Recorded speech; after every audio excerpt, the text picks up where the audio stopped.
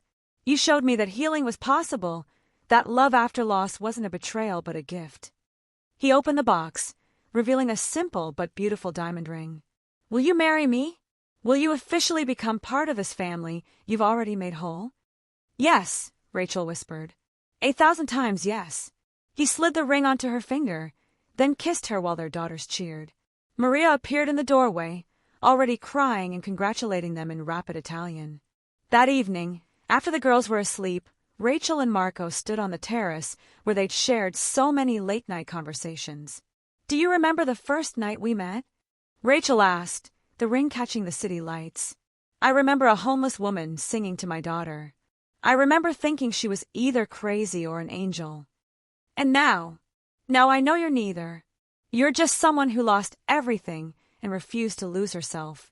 You're someone who loved so fiercely that you survived impossible odds to reunite with your daughter. You're someone who saw a broken child and knew how to make her whole. We made each other whole, Rachel corrected. You gave me back my dignity and my daughter. I gave you back hope and joy. We saved each other. We did. Marco pulled her close. From complete strangers to a family. From one chance encounter to forever. Rachel looked through the window at their home. Inside, photos of Juliana still held places of honor. Rachel had never asked Marco to remove them. Juliana was part of Isabella's history, part of what had made their family possible. On the mantel, new photos had joined the old ones. Pictures of Rachel and Isabella.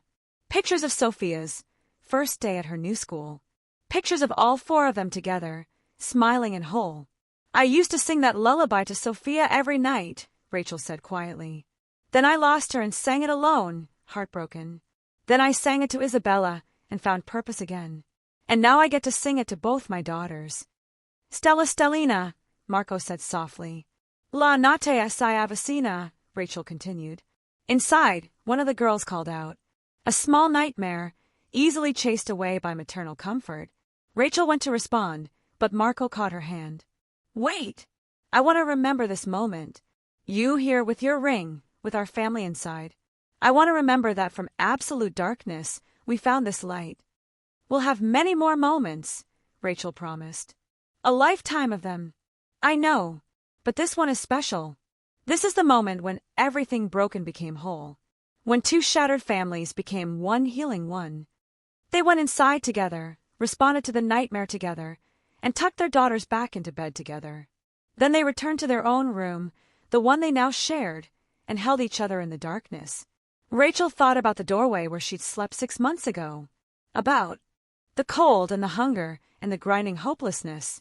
About the wooden box with Sophia's photo that had been her only connection to the daughter she'd lost. She thought about that November night when a desperate child's crying had pulled her from invisibility into visibility. When singing a simple lullaby had changed absolutely everything. 6 months. Half a year. That's all it had taken for her entire life to transform. She'd lost everything. Her home, her career, her daughter, her dignity. She'd been invisible, just another homeless woman society chose not to see. And then a Mafia boss had seen her, had heard her sing, had trusted her with his most precious thing. And in healing his daughter, Rachel had healed herself.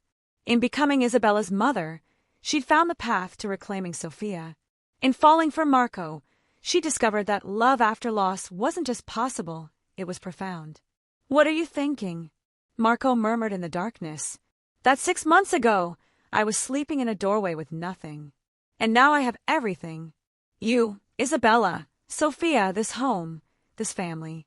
It's more than I ever dreamed possible. You're more than I ever dreamed possible. He kissed her forehead. Sleep amare. Tomorrow we start planning a wedding. And the day after that, we start planning the rest of our lives. Our lives, Rachel repeated, testing the words. Not my life or your life. Our lives. Our lives, Marco confirmed. All of us together. Forever.